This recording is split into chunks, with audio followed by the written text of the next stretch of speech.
Hey guys, welcome to my channel. Today I'm going to read from our / malicious compliance. So let's jump into it. A few years ago, I worked as an SEO copywriter and social media manager for a well-known Italian company. For the sake of this story, let's call them Big Boss and Mini Boss. Big Boss is the owner. Mini Boss is his son and he managed the daily operations of the company along with some other folks. I was hired by Mini Boss after he saw some of the stuff I had published online and he wanted me to manage their social media profiles. It seemed like a good opportunity and I was super excited until I had to sign the contract. On paper, I was a freelancer, which forced me to open a VAT number or IVA in Italy. In reality, I was working 8 hours a day, 5 days a week, just like a full-time employee. Completely illegal. I immediately told Mini Boss that this wasn't okay. It felt like I was being robbed. He just waved me off saying, "Don't worry, you'll make connections through us." I told him that wasn't how it worked and he just laughed and continued signing contracts like this with other freelancers. Of course, that never happened. Still, I did my job well, never missed a deadline, always delivered and even got praised by clients. Meanwhile, the Mini Boss's girlfriend and the Big Boss's mistress, both on payroll, were hopeless. Their mistakes constantly fell on everyone else and I didn't exactly keep my opinion to myself. 7 months later, Mini Boss called me in and casually said, "Your services are no longer required." No notice. No explanation. Totally illegal. I immediately asked to speak to Big Boss. He refused. So I just smiled and told him, "This isn't over." He looked nervous and asked, "Are you threatening the company?" I replied, "Threats are for people who aren't sure they'll win. I'm making a promise." And I kept that promise. With my lawyer, I launched legal action for wrongful termination and labor violations. Big Boss, in his infinite stupidity, replied to the official notice with a long, angry email full of insults and personal attacks.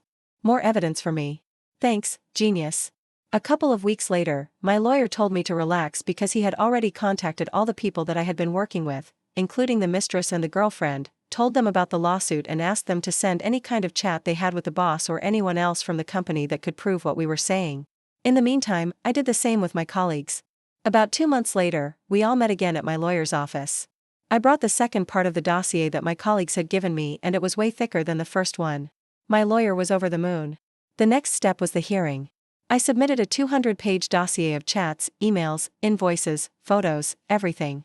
Within days, their own lawyer begged me to name a settlement amount so they could avoid trial. I told him that I would be happy with 10 months of salary. He replied, "You're dreaming. We can't possibly afford that." And I told him that if he wanted to try to take this to trial, I would be more than happy. At the hearing, even the judge congratulated me and my lawyer for how well we'd documented everything. Then she turned to my ex-boss and said, "We're tired of seeing your name in court. Your conduct is appalling." Turns out, I wasn't the first nor the last. During the settlement meeting, Big Boss, his son and his lawyer showed up. His wife and the mistress weren't there. After my lawyer exposed every single chat message where they had promised me a full-time contract, they finally agreed to pay me 10 months of salary. As I signed the papers establishing that I had received the full amount and that I was withdrawing all claims against the company, Big Boss asked if he could talk to me. I agreed. He apologized profusely. Asked if I would be willing to work with them again. I just smiled and said, "Maybe in another life." Now, here's the update. So I went back to work as a freelancer. Life was good. One day I got a message from my old colleague asking if I could help her set up her new business. She had left the family and started her own agency. Over time, I helped her with marketing, HR, strategy and finance because I really wanted her to succeed. And she did. This year her company made over 1 million euros. About a month ago, she sent me a message telling me to check the news. The company that her and I had left was acquired by another competitor in the industry. Now, the new owners are trying to restructure the company and her position became redundant. Even though she has only been there for 6 months, they offered her a severance package. Do you know what her severance package was? 10 months of salary. I almost choked on my coffee when I read the message. She sent me a screenshot of the email. By the end of the week, I had already prepared my statement for my lawyer. In a nutshell, my ex-boss was trying to get away with not paying my severance pay, even though they were legally obligated to do so. My friend told me that the company had been having a lot of financial problems for a while now. If this acquisition goes through, they will probably have to fire a lot of people. And this guy thought that he could get away with not paying my friend what he owed her. Also, apparently, Big Boss and his son haven't spoken to each other since the trial. My guess is that my friend was offered a better severance package in order to lure her into signing a document stating that she was leaving the company on good terms. You see, she was the only one of us who hadn't sued yet. As my friend was talking to my lawyer, I was in the middle of my tea ceremony. That's right. I practice Zen. Anyway, when my lawyer picked up the phone, I knew that something interesting was happening. I listened intently as my lawyer spoke. Then I interrupted him with speak, and he told me that the boss offered my friend 3 months of salary, but she stood firm and asked for 10 months, just like I had.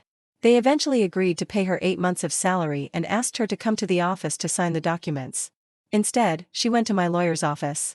She told me that they had offered her 10 months, but she refused to accept anything less. I was pretty proud of her. Then my lawyer told me the best part. When they found out that she had taken him to court instead of just signing the papers, they panicked and rushed to propose a new deal. I personally think that she should have named a ridiculously high amount. Just for fun. Imagine naming a ridiculously high amount, like 30 months or something. I bet their jaw would have hit the floor.